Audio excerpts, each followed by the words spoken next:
आत्मा को ऐसा बल देता है जो किसी और चीज से नहीं मिल सकता। जब कोई शिष्य गुरु से प्रेम करना सीख जाता है तब वो जीवन के हर उतार चढ़ाव में मजबूत हो जाता है। साध संगत जी, दुनिया का प्रेम जब तक सब कुछ ठीक है तब तक साथ देता है। जैसे ही मुश्किल आती है, कई बार वही लोग दूर हो जाते हैं जिन पर हम सबसे ज्यादा भरोसा करते हैं। लेकिन गुरु का प्रेम ऐसा है कि वो सबसे कड़ी रातों में भी हमारे साथ रहता है। जब सब रास्ते बंद हो जाते हैं, जब जीवन में अंधेरा छा जाता है, तब गुरु का प्रेम एक दीपक बनकर जलता है और हमें रास्ता दिखाता है। एक बार की बात है, एक शिष्य बहुत दुखी था। उसके जीवन में इतनी परेशानियां आ गईं कि वो टूट गया। वो गुरु के पास गया और बोला, गुरुदेव, मैं अब और सहन नहीं कर सकता, लगता है भगवान ने मुझे छोड़ दिया है। गुरु ने मुस्कुराकर कहा, बेटा, जब रात सबसे गहरी होती है तभी सुबह होने वाली होती है। जैसे माँ अपने बच्चे को गोद में उठाती है, वैसे ही गुरु का प्रेम तुझे संभाले हुए है, बस तू देख नहीं पा रहा। उस दिन के बाद उस शिष्य का जीवन बदल गया, क्योंकि उसने समझ लिया कि गुरु का प्रेम सिर्फ खुशी में नहीं बल्कि हर पल में उसके साथ है। गुरु का प्रेम हमें अंदर से बदल देता है। हम सोचते हैं कि गुरु को मानना मतलब केवल बाहरी सत्संग में जाना या नाम लेना है, पर असली प्रेम तब होता है जब मन बदलता है। जैसे मिट्टी में खुशबू तब आती है जब उस पर बारिश होती है, वैसे ही शिष्य के जीवन में खुशबू तब आती है जब उस पर गुरु का प्रेम बरसता है। फिर उसकी सोच बदलती है, उसके बोल बदलते हैं, उसका चलना फिरना बदल जाता है। वो वही करता है जिससे गुरु प्रसन्न हो। संगत जी, एक बहुत सुंदर उदाहरण है। कहा जाता है कि एक राजा के दरबार में दोनों ने दावा किया कि वे सबसे बेहतरीन हैं। राजा ने कहा, तुम दोनों मेरे महल में एक एक दीवार पर अपनी कला दिखाओ। एक ने रंगों से भव्य चित्र बनाए, दूसरा शांत बैठा रहा और दीवार को साफ करता रहा। जब राजा आया, उसने देखा पहली दीवार पर चित्र बने थे और दूसरी दीवार बिल्कुल शीशे की तरह चमक रही थी। जैसे ही उसने पहली दीवार देखी, उसी की परछाई दूसरी पर भी उतर गई और वो और भी सुंदर लगने लगी। गुरु से प्रेम करने वाला शिष्य भी वैसा ही होता है। वो अपनी दीवार को साफ करता है, यानी मन को साफ करता है। गुरु का प्रेम उस पर वैसे ही प्रतिबिंबित हो जाता है। गुरु का प्रेम हमें भीतर की ओर खींचता है। जब प्रेम गहरा हो जाता है, तब शिष्य का मन बार बार भीतर की खामोशी में जाने लगता है। बाहर की भागदौड़ उसे कम आकर्षित करती है। फिर उसके लिए सत्संग, सिमरन, भजन कोई आदत नहीं रहते, बल्कि उसकी जरूरत बन जाते हैं। जैसे इंसान को सांस चाहिए, वैसे ही शिष्य को गुरु की याद चाहिए। गुरु से प्रेम का एक असर और होता है, वो हमें सहनशील बना देता है।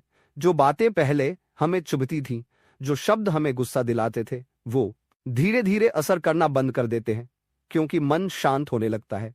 एक बार एक संत ने कहा था, जो इंसान हर चीज को अपने गुरु की नजर से देखने लगता है, वो किसी से नाराज नहीं होता, क्योंकि उसे समझ आ जाता है कि हर हाल गुरु की मर्जी से है। दुनियावी प्रेम में डर होता है, खोने का डर, लेकिन गुरु के प्रेम में सुरक्षा है। यह ऐसा प्रेम है जो कभी टूट नहीं सकता, कभी घट नहीं सकता। यह प्रेम आत्मा को आश्वस्त करता है कि चाहे जो हो, गुरु साथ है। यही कारण है कि संत कहते हैं, गुरु का प्रेम ही असली दौलत है। एक और छोटी सी कहानी है। एक गांव में एक वृद्ध महिला रहती थी। उसके पास कुछ भी नहीं था, न धन न परिवार। लोग उसे देखकर तरस खाते थे, लेकिन उसके चेहरे पर हमेशा मुस्कान रहती थी। किसी ने उससे पूछा, माँ, तुम्हारे पास तो कुछ नहीं है, फिर भी तुम इतनी खुश कैसे हो? उसने कहा, मेरे पास गुरु का प्रेम है, यही मेरी सबसे बड़ी दौलत है। बाकी सब तो एक दिन चला जाएगा, लेकिन गुरु का नाम और उनका प्रेम मेरे साथ रहेगा। ये सुनकर लोग समझ गए कि असली सुख बाहर की चीजों में नहीं, बल्कि गुरु के प्रेम में है। गुरु का प्रेम हमें सिखाता है कि हम हर हाल में खुश रह सकते हैं, क्योंकि हमारे पास वो खजाना है जो किसी से छीना नहीं जा सकता। जैसे जैसे शिष्य का प्रेम गुरु से बढ़ता है, वैसे वैसे उसके जीवन में चमत्कार होने लगते हैं।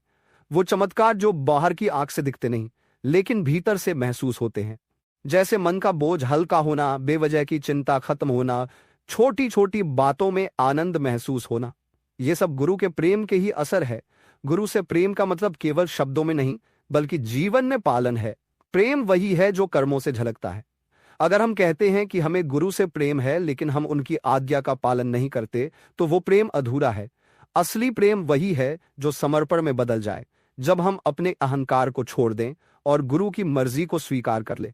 गुरु का प्रेम इंसान को हर दिन नया बनाता है। जैसे सूरज की किरण हर सुबह अंधेरे को मिटा देती है, वैसे ही गुरु का प्रेम हमारे भीतर के अंधेरे को मिटाता है। जैसे नदी का पानी पत्थरों को घिसते घिसते चिकना कर देता है, वैसे ही गुरु का प्रेम हमारे मन के कठोरपन को घिसकर नरम कर देता है। गुरु का प्रेम आत्मा के भीतर एक ऐसी आग जला देता है जो केवल तपने के लिए नहीं बल्कि मन को शुद्ध करने के लिए होती है। जब यह प्रेम जागता है तो इंसान की दुनिया बदल जाती है। वही चीजें जो पहले सबसे ज्यादा मायने रखती थीं, अब उतनी महत्वपूर्ण नहीं लगती। वो समझने लगता है कि असली दौलत तो गुरु के चरणों में है। जैसे कोई प्यासा रेगिस्तान में भटकते भटकते एक मीठे पानी का सोता पाले, वैसे ही आत्मा गुरु के प्रेम को पाकर तृप्त हो जाती है। गुरु का प्रेम केवल शब्दों से नहीं बल्कि अनुभव से समझ में आता है। यह ऐसा नहीं है कि कोई आपको समझाए। जैसे चीनी खाने वाला ही जानता है कि मिठास क्या होती है, वैसे ही जो शिष्य गुरु के प्रेम में डूब जाता है वही जानता है कि यह प्रेम क्या है। एक पुरानी कहानी है। एक युवक ने गुरु से पूछा, गुरुदेव, गुरु से प्रेम क्या है? गुरु ने मुस्कुराकर उसे पास के तालाब में ले गए। उन्होंने अचानक युवक को पानी में धकेल दिया और उसका सिर नीचे दबा दिया। युवक छटपटाने लगा, सांस